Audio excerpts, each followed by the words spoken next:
Seuls des explosifs chimiques éclatent, car il y a des explosifs chimiques dans une arme nucléaire. C'est même le principal secret de la bombe. Et c'est pourquoi le centre de Vaujours où l'on étudie ce problème est l'un des plus secrets de France. Nul journaliste n'y avait pénétré à ce jour, aucun spécialiste n'avait expliqué au public ce qui va vous être montré. Le principe d'un engin atomique vous est donné schématiquement par cette coupe. Vous avez ici une sphère d'explosifs chimiques et ici une sphère métallique qui représente le cœur nucléaire. Tout le problème est de faire passer cette sphère creuse d'une configuration assez élargie, où elle n'explose pas, à une configuration concentrée, où elle sera surcritique et donc explosera. Alors là, je crois qu'il faut bien insister. Alors, dans un explosif, si c'était un explosif classique, il faudrait mettre un détonateur. Là, quand c'est un explosif nucléaire, il suffit de rassembler la matière brutalement en une sphère pleine pour que ça explose. Et c'est ça le rôle de l'explosif. Ici, à Vaujours, on étudie de façon très fine l'action de l'explosif dit classique sur les matériaux placés au contact. C'est-à-dire qu'avec l'explosif, vous faites un travail et non pas une destruction. C'est un outil. Effectivement, c'est un outil de travail que nous avons parfaitement maîtrisé et en somme, il s'agit d'une domestication d'une matière qui, à l'heure actuelle, nous rend des services fondamentalement utiles à l'explosion nucléaire. Une nouvelle science est née, la détonique. Il a fallu mettre au point de nouveaux explosifs, calculer les formes des engins, prévoir leurs effets. Ces expériences se déroulent dans des casemates laboratoires. On va vérifier sur cette plaque de métal l'effet d'un explosif spécialement conçu pour produire une onde de choc plane.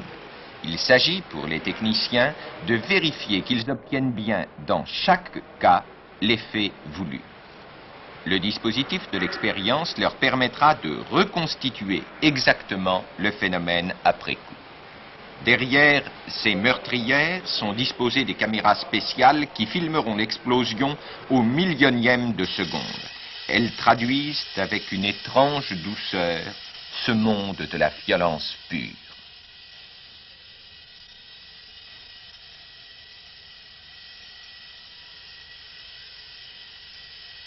Chacun de ces ballets abstraits correspond à une des expériences qui, pas à pas, conduisirent les spécialistes vers l'onde de choc sphérique, secret de l'explosion nucléaire.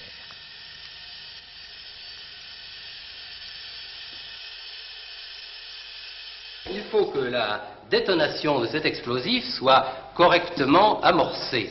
Pour cela, on est obligé de mettre en place sur la sphère un certain nombre de détonateurs qui sont amorcés simultanément. Au cours de l'implosion, nous voyons apparaître une onde circulaire qui se propage vers le centre. Arrivée au contact du métal, elle l'écrase sphériquement jusqu'à l'amener dans un état compact.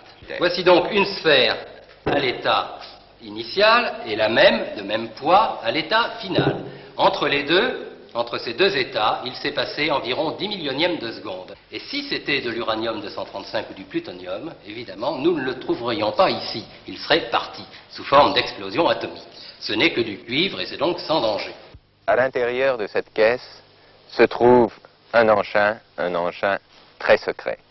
Il s'agit du dispositif d'une bombe atomique opérationnelle, dans laquelle, évidemment, il n'y a pas d'uranium 235, mais du métal inerte à la place. Il s'agit donc du système de la sphère creuse de métal et de l'ensemble d'explosifs chimiques. Et dans un instant, ceci va être mis à feu afin de vérifier que l'explosif chimique réussit bien à comprimer la sphère de métal.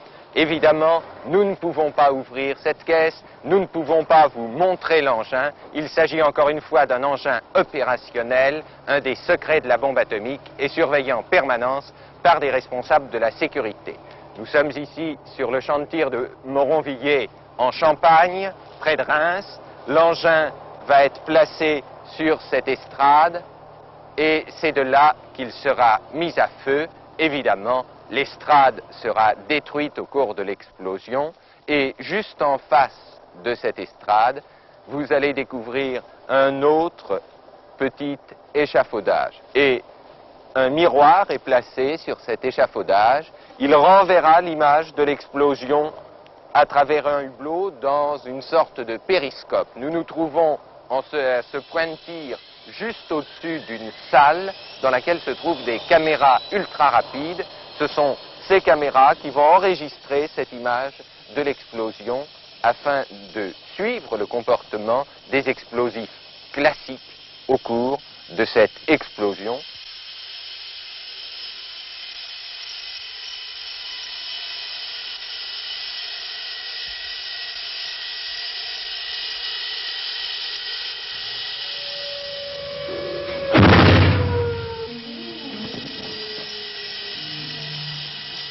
Que se passe-t-il dans les milliardièmes de seconde qui précèdent l'explosion atomique? Les caméras ultra-rapides nous le révèlent en montrant l'onde sphérique qui vient écraser le cœur nucléaire. Hier encore classifiés, ces documents sont présentés pour la première fois au public.